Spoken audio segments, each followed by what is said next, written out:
여러분, 만약 여러분의 얼굴이 아무런 동의도 없이 AI를 훈련시키는 데 쓰이고 있다면 기분이 어떠실 것 같으세요?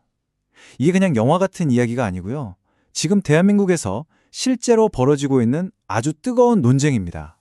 기술의 미래냐, 아니면 개인의 사생활이냐.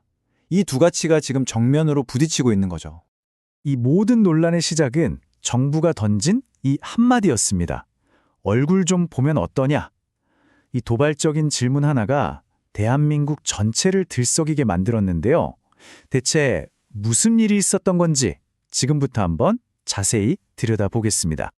자, 첫 번째는 바로 정부의 대담한 제안입니다. 정부가 AI나 자율주행 같은 미래기술 경쟁에서 우리가 뒤처지면 안 된다. 그러기 위해선 성장을 가로막는 이 거미줄 규제부터 싹 걷어내겠다. 이렇게 파격적인 목표를 발표한 겁니다.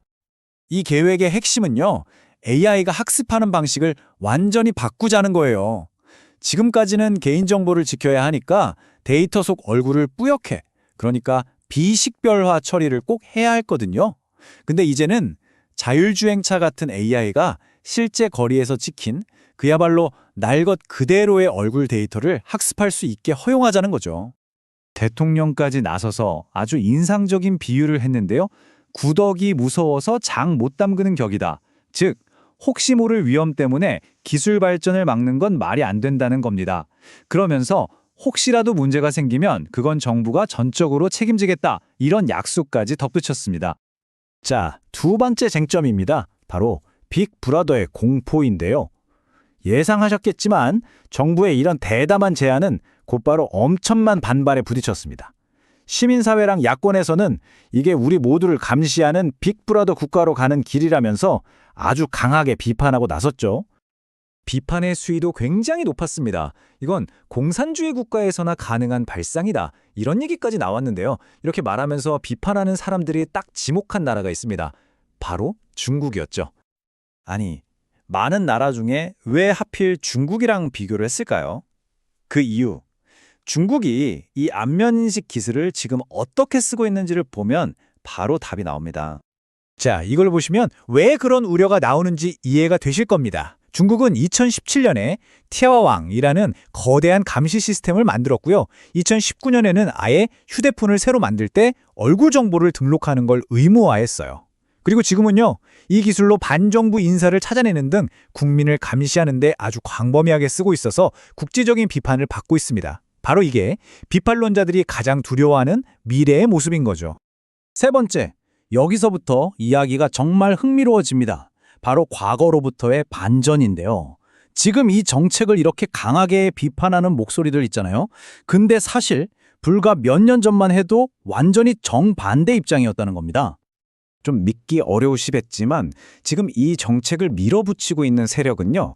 불과 몇 년 전에 비슷한 아이디어가 나왔을 때 이건 심각한 인권 침해다라면서 가장 격렬하게 반대했던 바로 그 사람들이었습니다. 이 표를 보시면 입장이 어떻게 180도 바뀌었는지 한눈에 보이실 겁니다. 2021년 이전 정부에서 비슷한 데이터 개방 정책을 추진했을 때는요. 당시 야권과 시민단체가 전례 없는 위법행위, 심각한 인권 침해라면서 맹비난을 퍼붓죠. 그런데 지금은 어떻습니까? 똑같은 정책을 과감한 규제 개혁이라고 부르면서 추진하고 있습니다. 심지어 그때는 국가인권위원회는 물론이고 유엔까지 나서서 국가 감시의 위험성을 경고했는데요. 지금의 여권 인사들은 당시 이 목소리를 아주 적극적으로 지지했었습니다. 불과 몇 년 사이에 모든 게 완전히 뒤바뀐 거죠. 자, 이제 마지막 쟁점입니다. 바로 책임의 문제인데요. 이렇게 정치적인 입장까지 뒤바뀌는 걸 본 비판가들은 마지막으로 이 질문을 던집니다. 과연 정부가 책임지겠다고 하는 그 약속 하나만 믿고 우리 모두의 사생활을 맡길 수 있느냐는 거죠. 이런 모든 우려에 대해서 현 정부가 내놓은 답변은 아주 간단합니다. 정부가 책임지겠습니다. 이 한마디입니다. 하지만 비판가들은 이 약속이 너무 공허하다고 말합니다. 한번 생각해 보세요. 우리 얼굴 같은 생체 정보에 대해서 책임을 진다는 게 대체 뭘 의미하는 걸까요? 핵심은 이겁니다. 만약에 수백만 명의 얼굴 정보가 한번 유출되고 나면 정부가 도대체 무슨 수로 그 피해를 되돌릴 수 있겠냐는 거죠. 회의론자들의 시각은 아주 명확합니다. 비밀번호는 유출되면 바꾸면 되지만 얼굴은 바꿀 수가 없잖아요. 한번 털리면 그걸로 끝이라는 겁니다. 또 유출된 데이터가 딥페이크 같은 범죄에 쓰일 수도 있고, 최근에 통신사들 개인정보 유출 사고를 보면 완벽한 보안이라는 건 사실상 없다고 봐야죠. 그래서 전문가들이 정책을 시행하기 전에 처벌이나 보상 같은 명확한 규칙부터 만들어야 한다고 한 목소리로 경고하는 겁니다. 결국 이 모든 논쟁은 하나의 근본적인 질문으로 돌아옵니다. 눈부신 기술 발전의 속도와 절대 양보할 수 없는 사생활 보호의 가치. 이 둘이 충돌할 때 우리는 무엇을 먼저 생각해야 할까요? 이건 비단 한국만의 문제가 아닙니다. 기술 시대를 살아가는 우리 모두에게 던져진 아주 무거운 숙제죠. 여러분의 생각은 어떠신가요? 영상이 도움이 되셨다면 구독과 좋아요 눌러주세요. 영상 제작에 큰 힘이 됩니다.